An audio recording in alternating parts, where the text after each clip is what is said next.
Heading: Ministers Giving Bible Readings. Subheading: Short Talks, More Bible Readings. Avoid lengthy sermons. The people cannot retain one half of the discourses which they hear. Give short talks and more Bible readings. This is the time to make every point as plain as mileposts.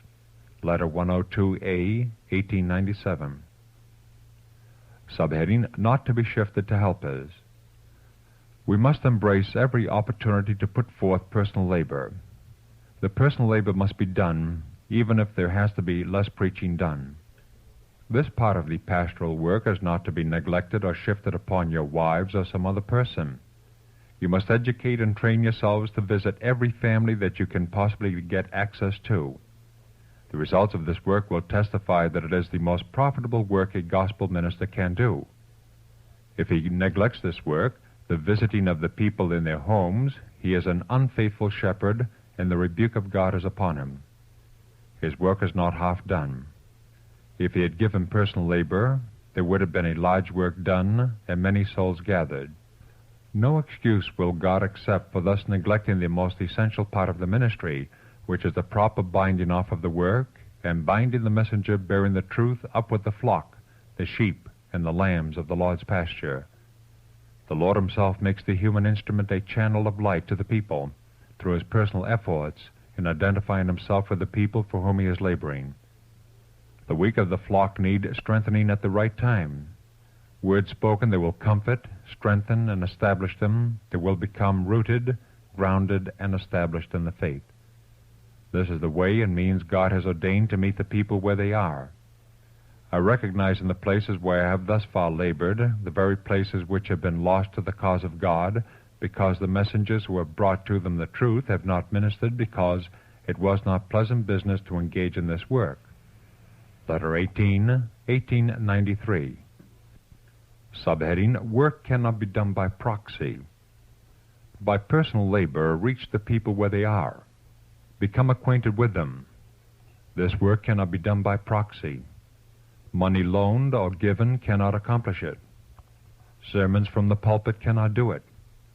Teaching the Scriptures in families, this is the work of the evangelist, and this work is to be united with the preaching. If it is omitted, the preaching will be, to a great extent, a failure. Those who are seeking for truth need to have words spoken to them in season, for Satan is speaking to them by his temptations.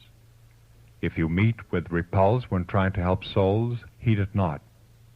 For there seems to be little good resulting from your work. Do not become discouraged. Keep working. Be discreet. Know when to speak and when to keep silent. Watch for souls as they that must give an account, and watch for the devices of Satan, lest you be led astray from duty. Do not allow difficulties to dishearten or intimidate you. With strong faith, with intrepid purpose, meet and overcome these difficulties. Sow the seed in faith, and with an unsparing hand. Gospel Workers, pages 188, 189, 1915. Subheading: Teach whole Bible readings. You love to preach, and should have a chance to preach wherever you go. You can do a good work in this line, but this is not all the work essential to be done. The people need to be taught, to be educated. Many of the sermons given would, if cut short one half, be far more beneficial to the hearers. Take time to teach, to hold Bible readings. Get the points and texts fastened in the minds of the hearers. Let them ask questions and answer them in the plainest, simplest manner possible, so that the mind can grasp the truths presented. Teach as Christ taught. Study his example, his methods of teaching. He preached few sermons, but wherever he went, crowds gathered to listen to his instruction. The ministers must be educated to work more according to the divine pattern. You have not yet taken up the work of educating. The people will listen to sermon after sermon, and they can retain but a very few points in the discourse, and these lose their force upon the mind. Other things come in to choke the seed of truth. Now the Lord's way is the best way, to impress upon minds, point by point, the truths that are for their eternal interest to know. Let the soil of the heart be prepared, and the seed so planted that it will spring up and bear fruit. Letter 29, 1890.